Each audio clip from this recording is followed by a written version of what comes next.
Hi, I'm Farooq Cheema. I've had the fortune of being able to acquire multiple businesses and exit multiple. We bought over 20 businesses and counting, mostly in non-sexy businesses, areas like trucking, construction, healthcare, and online retail too. I'm excited to share today with you on how you can evaluate on what business to acquire or how to evaluate a business that you are looking to acquire, so that you can have success as much as we've had and even more. So let's start off with 3 pillars of evaluating a business. First part of acquiring a business is just to see if you're even excited about it. So you don't need to love the business, but you want to see yourself that you can actually have that conversation. For example, about a janitorial business, get ready for getting calls from customers talking about a dirty commode, or from cleaners who didn't get paid or have lots of questions. You just have to be comfortable with the lifestyle of that business in the beginning until you learn the ins and outs of the business. It is not something you need to do forever if you do it properly. There's something you need to understand about that business. So let's talk about the 3 pillars. The first is evaluate the strength of the team that you're acquiring.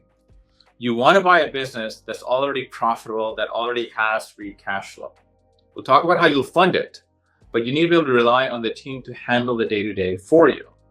So as the owner is exiting and you're buying it for somebody else who's already built a business, you want to see the persons who stayed back.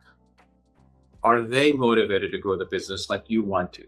Do they see things the way you want to? Or are they there only because the owner is there and they have only personal loyalties to the owner? And that may be a problem, because once the owner leaves, you won't have a team.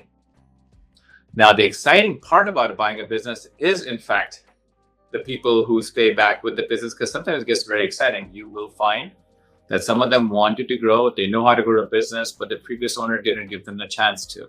And some of that is the most gratifying part about it, finding a business where people want to grow and you just help them do it. Number 1, you're also looking at, in that team, do they think about processes? You need to have KPIs to be able to measure how the business is doing. You need people who understand that that's a process you want to build, because as you build a portfolio of businesses, you want to have the same evaluation metrics across your companies. Number 2, before you acquire the business, have an idea of what you will do to improve the business. For example, we bought a business that was a trucking business. And when we looked at it, we felt that the owner was spending a lot of time on very menial tasks. They would literally mail checks to their vendors. They would receive payments through the mail as well. Or somebody was manually typing in information. That was a lot of things that tools could do for $100 a month, but they were paying somebody $4,000 or $5,000 a month, and maybe a team of people doing it for $4,000 or $5,000 a month.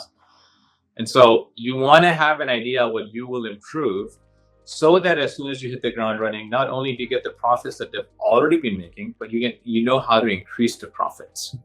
So identify what you're going to improve in the business post-acquisition. Third part is evaluate the financials of the business. You have to understand if you're buying a business that has a lot of debt, or does it not categorize things properly in terms of, are they not paying the cleaners in that janitorial business? The cleaners, or if you have a healthcare business and you have a home healthcare business where the providers are variable cost, they go to the customer's property and provide that cost, are not the same as the overhead cost that you have for the rent, for the management expenses. If you are able to look at the financials, you can figure out how to reduce your risk. There might be times that you might buy a business that has a lot of debt on it.